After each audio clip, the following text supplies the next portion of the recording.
নীরবে। ও গঙ্গা তুমি, গঙ্গা বইছো কেন?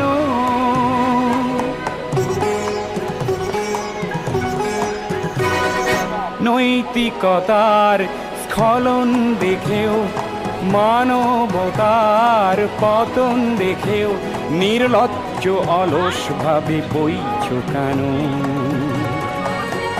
বিস্তীর্ণ পারের অসংখ্য মানুষের হাহাকার শুনেও নিঃশব্দে নীরবে।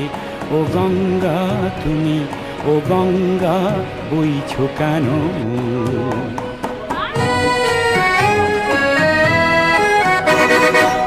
জ্ঞানবিহীন নিরক্ষরের, খাদ্যবিহীন নাগরিকের নেতৃবিহীনতায় মৌন কেন?